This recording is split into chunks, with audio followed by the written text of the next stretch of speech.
गुरु महाराज का यहाँ उन्होंने मन को अंग लिखा है। मन की राड़ ग्रंथ सुखराम जी महाराज की वाणी में भी है और भी संतों की वाणी में है। रमतीत राम गुरुदेव की पुनित्यु काल के संत, जिनको राम चरण की वंदन बार अनंत। राम चरण मन मस्करा, कदे नहावे हाथ। राम नाम लागे नहीं, रमे विकारा साथ। राम चरण मन मस्करा, मन कैसा है? मस्करा है, बड़ा चालाक है। मन का वेग प्रचंड है, ये प्रकाश के वेग से भी ज्यादा मन का वेग है। आप यहाँ बैठे हो सत्संग में, तो यहाँ से आपको हटाने में उसको एक पल भी नहीं लगता, खाली यहाँ ढांचा रह जाता है। आप गए उधर, याद आ गई, कोई काम याद आ गया, आप यहाँ बैठे हैं। अब जिसको ज्ञान देना है वो तो नहीं है, ये खाली शरीर बैठा है यहाँ। बड़ा चालाक है। मान लो कि बंदर कितना उछल कूद करता है। अब वो बंदर को कांटा चुभा, कितना उछल कूद करेगा। पहले ही बंदर और उसमें कांटा चुभ गया, और फिर वो बंदर को पिला दिया शराब। अब एक डाल से एक डाल, वो डाल पे वो डाल से वो डाल पे, कितना वो उच्छाद करेगा, कितना नाचेगा। ऐसा ये मन है। मन को अगर आप विषय वासना की शराब पिलाते रहोगे, अहंकार का कांटा चुभाते रहोगे, तो वो आपको नचाएगा। उसको दवाई चाहिए सत्संग की। नित्य से सत्संग में आते रहोगे और फिर भजन करोगे, जैसा कि अभी बताया कैसे भजन करना है भाव और प्रीति से, तो ये लगते लगते लगेगा त्रिकुटी तक उसका राज है। यहाँ है त्रिकुटी, त्रिकुटी के नीचे क्या है? त्रिकुटी के नीचे है 3 लोक 14 भवन। हम किस लोक में है? 3 लोक में। किस लोक में है? मृत्यु लोक में। मृत्यु लोक कहाँ है शरीर में? ये नाक से नाभि तक, ये मृत्यु लोक है। जब राम राम करते करते हम कंठ हृदय नाभि में आते हैं, नाभि पार होते हैं, तब हम पूरी मृत्यु लोक से आगे निकल गए। फिर आता है पाताल। पाताल कितने हैं? 7। जैसे बाहर में क्या कहते हैं वैज्ञानिक, 3/4 जल है और 1/4 पृथ्वी है। 3 भाग जल के ऊपर 1 भाग पृथ्वी है। यानी दूध के ऊपर वो क्या है, मलाई रहती ना, जैसे दूध और दूध के ऊपर मलाई है, वैसे पानी के ऊपर ये सृष्टि है। अब नीचे है पाताल, और रीढ़ की हड्डी में है स्वर्ग। यहाँ बैठा है यमराज, जो पाप पुण्य का हिसाब किताब वहाँ चेक करता है। जब हम शरीर छोड़ते हैं तो 12 दिन तक तो आत्मा घर में ही रहती है, इसलिए हम 12वां मनाते हैं। 13वें दिन से उसकी यात्रा शुरू होती है, तो 348 दिन में वो यमराज के पास जाता है और वहाँ उसका खाता देखा जाता है।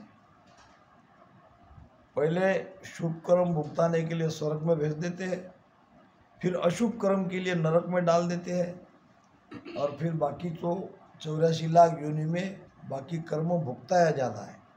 ये 84 लाख योनि भोग योनि है। और मनुष्य योनि कैसी है? ये भोग योनि भी है, ये कर्म को बढ़ा भी सकती है, कर्म को काट भी सकती है, सब कुछ कर सकती है। पशु कर्म बढ़ा नहीं सकता, जो उसके भाग्य में है उतना वो भोग लेगा, कितना दिन जीने है। दूसरा कौन सा प्राणी उसको मार के खा जाएगा, जब वो समय आएगा खा जाएगा। न उसकी चिंता है, न कोई बचाने की तो कोशिश करता है, मगर कमजोर प्राणी कब तक बचेगा।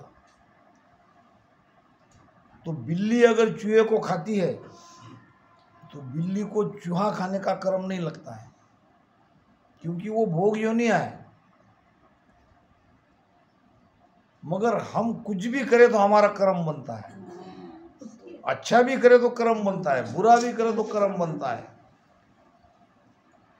एक विशेष योनि है, लग 84 जून में एक मिन का देही होए, गुण भारी करतार सु ऐसो ब्रह्मन को।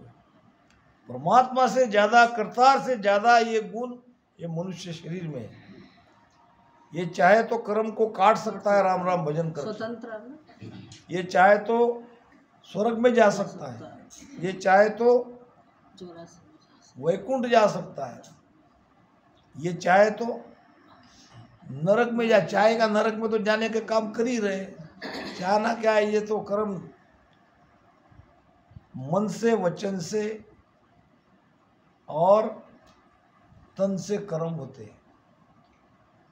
एक होता है मन से, एक होता है तन से, एक होता है वचन से। मन से कौन कौन से कर्म होते हैं, कभी आपने ध्यान दिया? किसी के बारे में बुरा सोचना, ये मन का कर्म है। एक राजा था और एक सेठ, नगर में बहुत बड़ा सेठ था। राजा की उससे बहुत अच्छी बनती थी, लगभग दोनों मित्र के जैसे थे। पद में बहुत अंतर था, एक सेठ था तो एक राजा था, मगर दोनों में घनिष्ठता थी, मित्रता थी। एक दिन भी राजा सेठ को मिले नहीं, उनसे बातचीत नहीं हुई, तो उनको वो दिन ठीक नहीं जाता था। तो वो किसी को बुलाने के लिए भेजते थे, सेठ आ जाते थे। राजा तो नहीं जाते थे उनके घर पे, कहीं शोभा नहीं देता। और सेठ जी भी राजा को बहुत चाहते थे। सेठ जी का धंधा था लकड़े का, वो भी कौन से लकड़े? चंदन के, चंदन के लकड़े बेचता था। अब एक दिन राजा के जो पैसे का हिसाब किताब रखता था वो आया,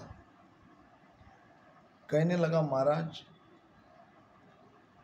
हमारे खजाने में काफ़ी धन निकल गया है, लोगों की सेवा करने में, बांटने में, अच्छे काम करने में।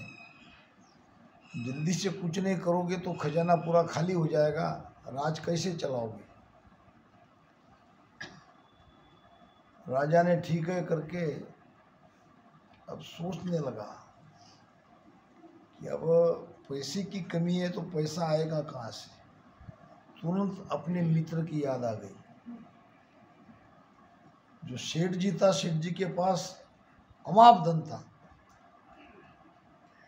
अब कल्पना हो गई, क्या कल्पना आई? अगर सेठ जी की मृत्यु हो जाए तो आता है ना, सेठ जी की मृत्यु हो जाए, सेठ जी को कोई लड़का नहीं था, वारिस कोई नहीं था। अब उसका सारा खजाना, वैसे भी राजा ला सकता था मगर वो उसका मित्र था, अन्याय से उसका धन नहीं ला सकता था। अगर सेठ जी मर जाए तो उसका सारा धन मुझे मिल जाए।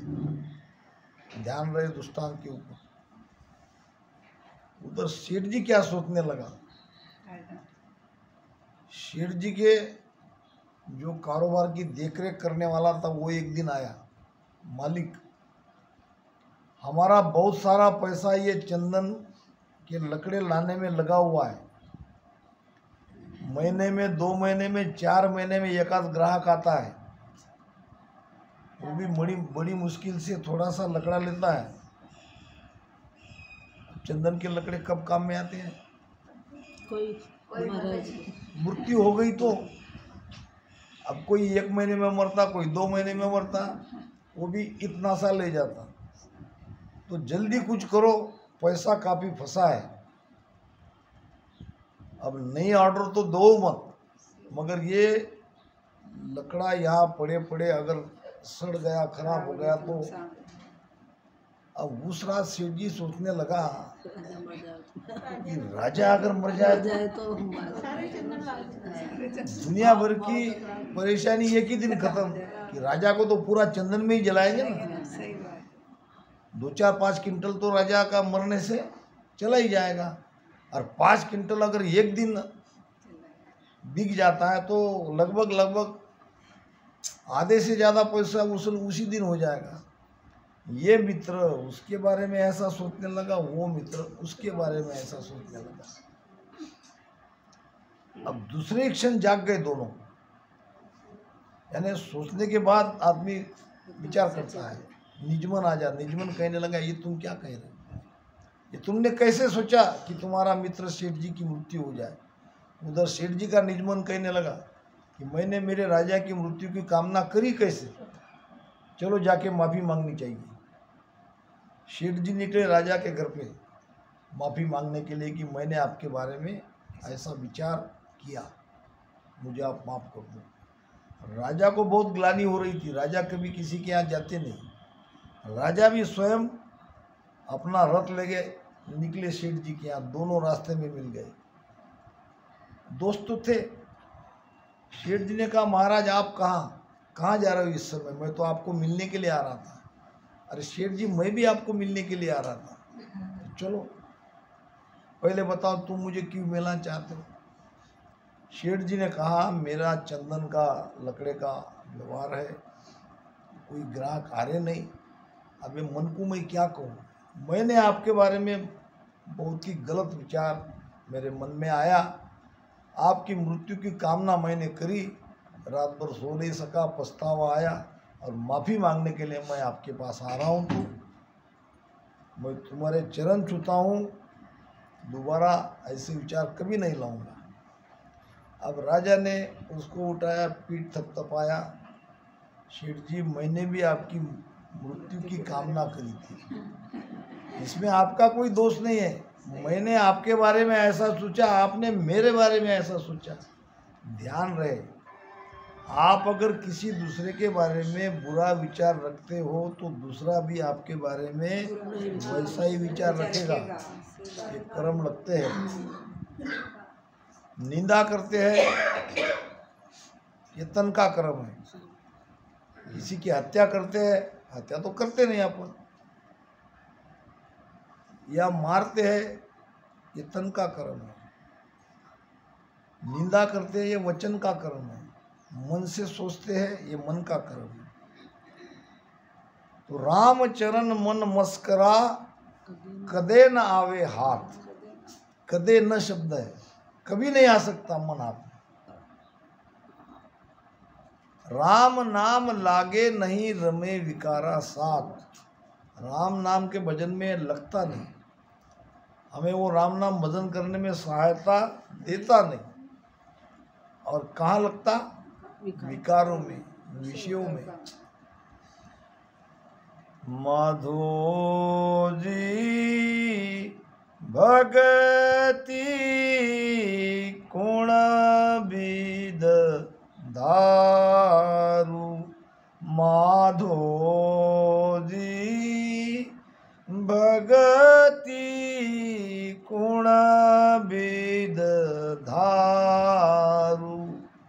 ओ जुग सेंग फिरे मन आड़ो। ओ जुग सेंग फिरे मन आड़ो।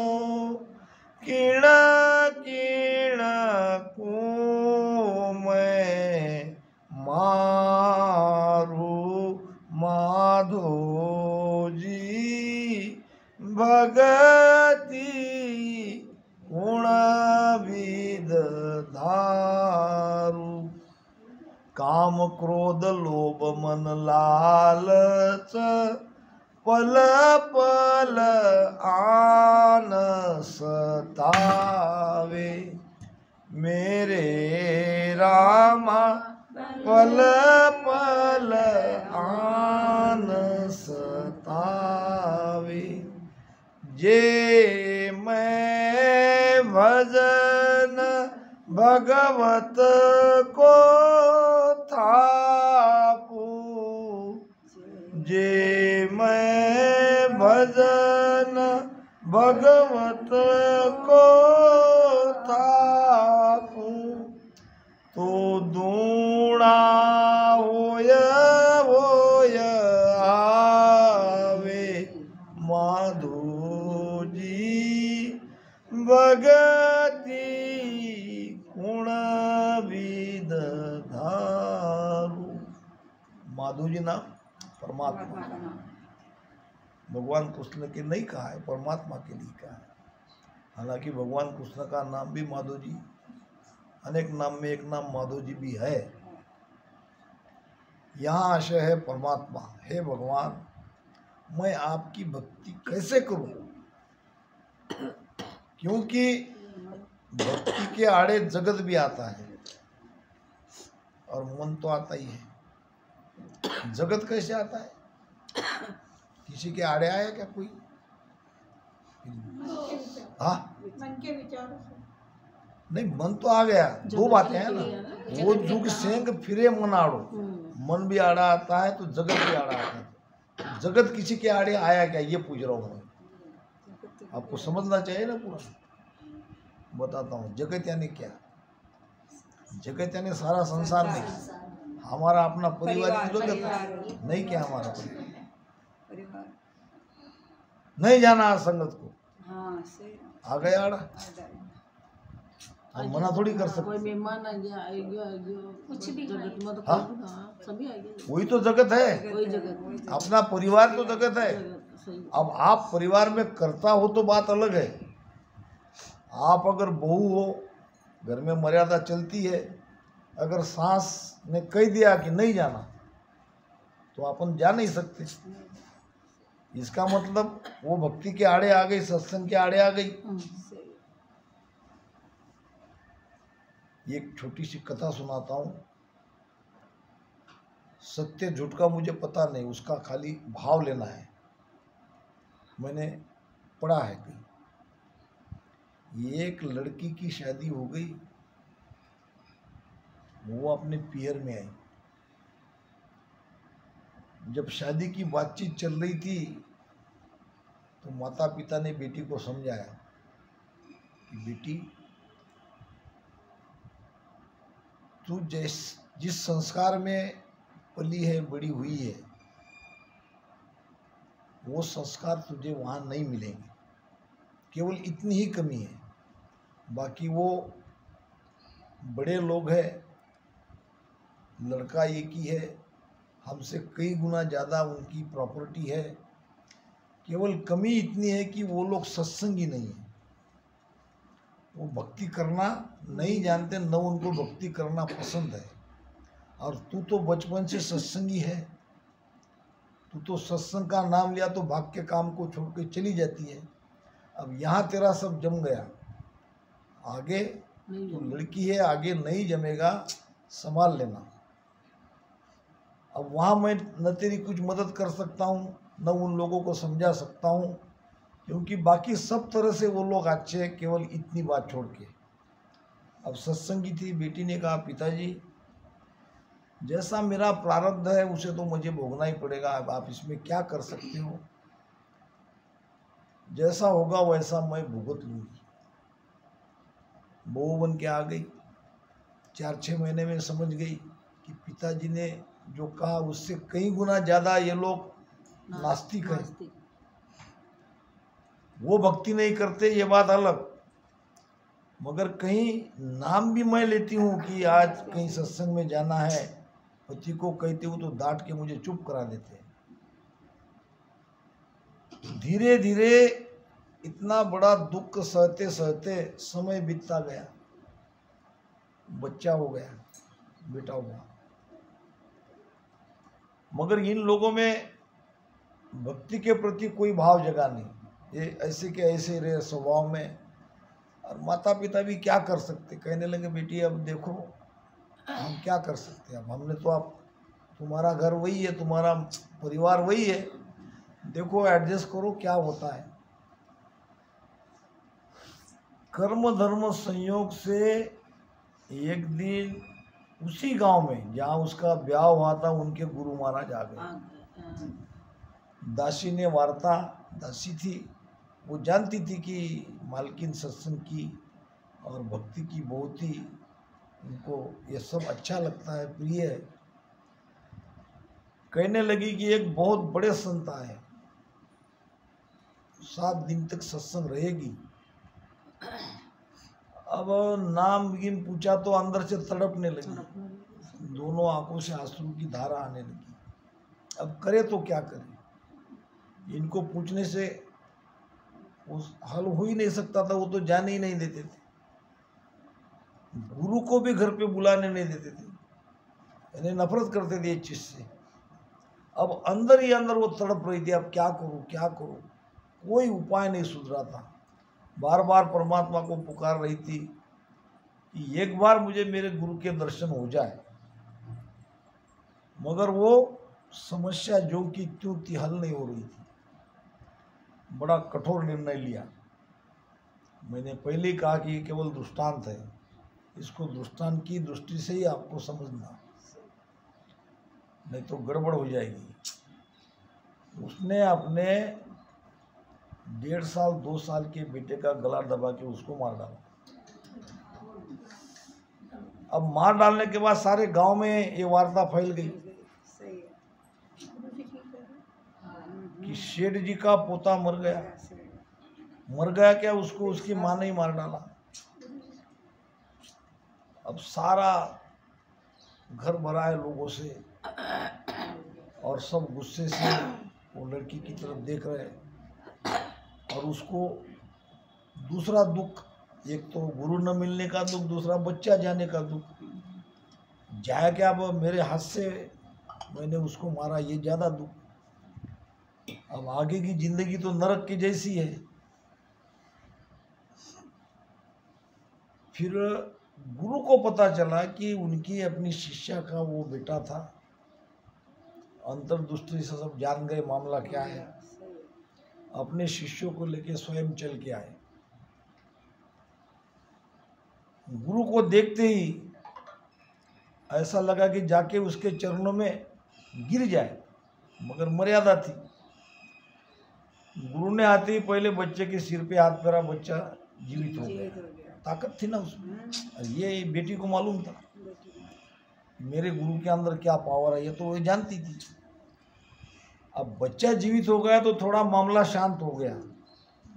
संतों के प्रति जो नफरत के भाव थे वो थोड़ा कम हो गए। तो वो थोड़ा सा आइए महाराज जी बैठिए, ऐसा थोड़ा बहुत तो हो ही गया। गुरु के दर्शन के लिए इतना त्याग करना पड़ा, क्योंकि दूसरा कोई उपाय ही नहीं था गुरु को बुलाने का। तो कहने का मतलब मैंने पहले ही कहा था कि ये दृष्टांत करके इसको लेना। यूपी में गया संगत में, भाई एक जगह लड़के थे 2-3। महाराज जी एक प्रश्न है, पूछे क्या? पूछो, थोड़ा संगत होने तो बाद में पूछना। संगत हो गई, फिर मैंने बुलाया सामने। फिर लोग भी नहीं गए, भाई लड़के क्या पूछते, हम भी सुने।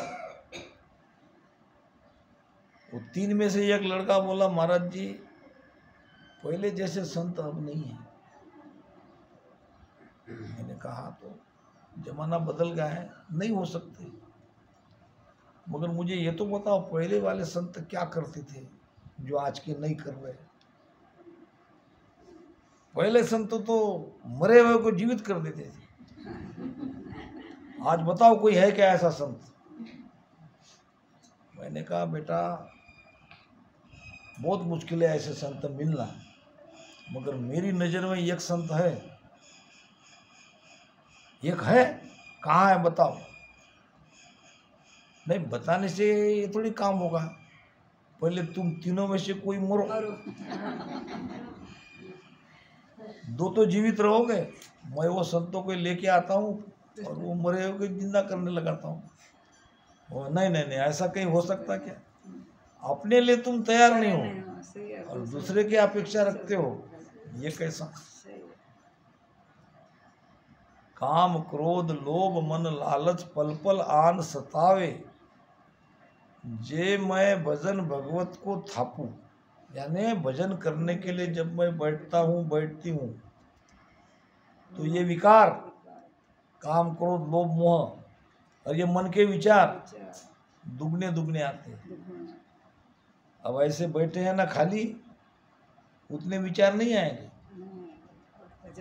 भजन करने बैठ गए, कहाँ कहाँ के आते हैं। एक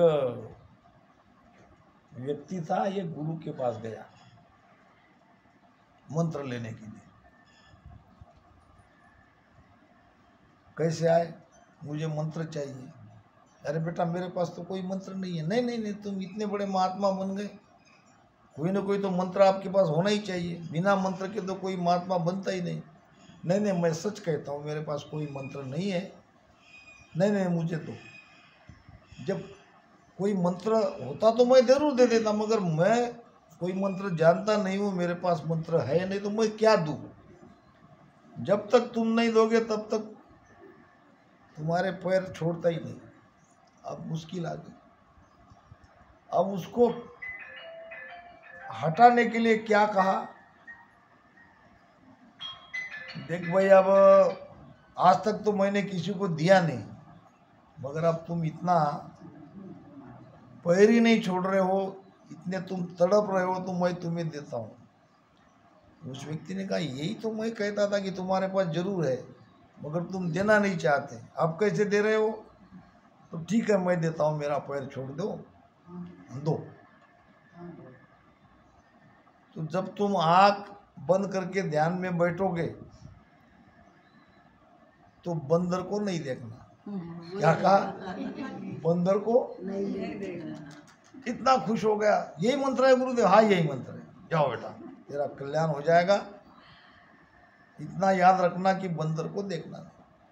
अब घर पे गया, अब मन बड़ा चालाक है, जो नहीं कहना चाहते वो ज्यादा करेगा। ऐसे बैठा राम राम राम राम, आ गया बंदर, राम राम राम। अरे गुरु ने तो कहा बंदर को नहीं देखना। इधर से दूसरा आ गया, राम राम राम राम राम। अरे अब तो दो आ गए, अब क्या करूं?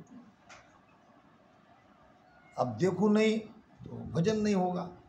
आँख बंद कर भजन करता हूँ, जब देखा तो 4-5 आ गए। फिर और ज्यादा गहरा ध्यान में गया तो बंदर ही बंदर, इधर बंदर उधर बंदर, कोई हंस रहा है, कोई कूद रहा है, कोई छोटा कोई बड़ा, कोई अपना दांत निकाल रहा है। परेशान परेशान हो गया, जैसे तैसे रात उसकी चली गई। सुबह भागा भागा गुरु के पास आया, गुरुदेव तुम्हारा मंत्र तुम ले लो। नहीं चाहिए मुझे, ये बंदर मुझे सोने नहीं दे रहे, परेशान कर रहे हैं। मन को जो चीज नहीं चाहिए वो करेगा। मैं हमेशा कहता हूँ, ज़्यादातर उधर गुजरात महाराष्ट्र में मैं ध्यान के शिविर लेता हूँ, कैंप लेता हूँ। अपन करते क्या है कि पहले ही मन में एक टेंशन ले लेते हैं, भजन करना है, शरीर में आकड़न आ जाती है, मन में टेंशन आ जाता है। ये टेंशन आकड़ वाला भजन नहीं कर। भजन हमारा स्वाभाविक स्वभाव है, स्वाभाविक, उसके ऊपर कोई माथे में बोझ लेने की जरूरत ही नहीं है। मगर ये बोझ लेने से मन के अंदर, मन का एक स्वभाव है, अगर आप पॉजिटिव सोचोगे तो पॉजिटिव होगा, निगेटिव सोचोगे जीवन में तो निगेटिव होगा। क्यों नहीं होगा भजन? भजन तो होना ही चाहिए। अब एकदम से हमारी एक दूसरी प्रवृत्ति क्या है, अब मेरी कावेरी बहन बैठी है 3 घंटे, तो दूसरी बहन कहती है मुझे भी वैसे ही होना ही चाहिए आज ही। अरे कावेरी बहन के कर्म अलग है, तुम्हारे कर्म अलग है। वो भक्ति कितने दिन से कर रही, कितने साल से कर रही, कितना भजन बैठती है, कैसा उसका घर का वातावरण है, ये नहीं देखते। नहीं नहीं, मेरा भी ऐसे ही होना चाहिए, ये नहीं है। अलग अलग हरेक सबके अलग अलग कर्म है, और ये भी आपको पता नहीं है आप कितने जन्म से भक्ति में हो। महाराज ने 2 प्रकार के